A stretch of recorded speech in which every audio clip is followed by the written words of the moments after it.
now I'm going to go over how I do the 4L60E pump bushing and the front seal install, prepping the part of the pump for the complete rebuild of the pump with the 13 vane and the boost valve.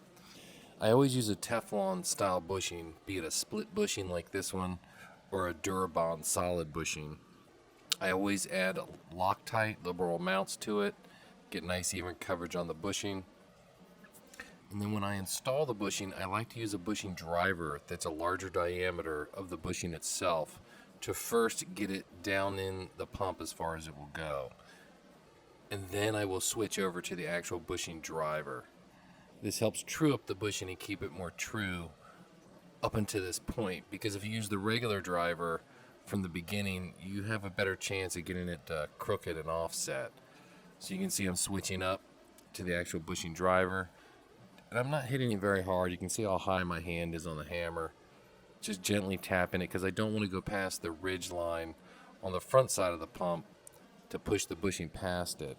And I keep checking, and I can tell it needs to go a little further, not much, because it does have to be recessed enough for the pump rotor plastic guide, also referred as a snowflake, some people will call it. It has to not touch that snowflake piece on the pump rotor that's used to guide all the vanes and everything. And make sure you do remove the excess Loctite. You don't want any of that in the unit at all, so make sure and remove that on both sides. Generally you'll have more on the inside part. You do always want to drive the bushing in the way you saw me driving it in. You don't want to drive it from the outside in either. I will then true up the bushing on an old converter using a rubber mallet, just gently tapping it while rotating and then hitting it on the flat surface of the pump body as well. This does help true up the bushing, and you should do it for every bushing, not just for the pump. The mating surface should be trued up to it. You'll find a better fit. As far as the seal, I just use JB Quick. I do not use the seal retainers. I have not been using the seal retainers for over 10 years. I've been using JB Quick, and I have yet to have a front or rear seal blowout failure ever when using this method. You just standard stuff. You just mix up the JB Quick a little bit. You don't need a lot. I always seem to get too much made, but it is what it is. You want a nice even coat around it, and you don't want any of it on the underside inside the seal area. And you'll see where I wipe it clean after I get it spread out. Like right here, I'm wiping it clean. I don't want any of that excess down inside where it could be in the pump body itself. And then when installing the seal, I put it in and hold it to one side with my hand.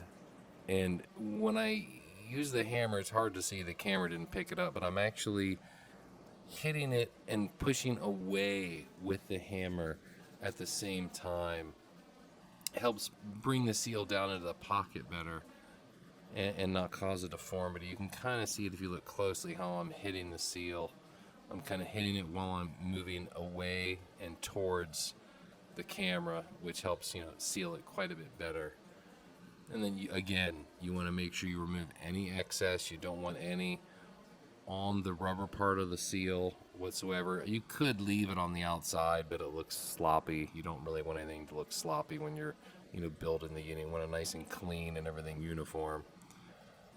And then after this is done, I'll get on to the actual assembly of the pump with an updated boost valve and the 13 vane pump kit, which is coming up next, but it looks good so far.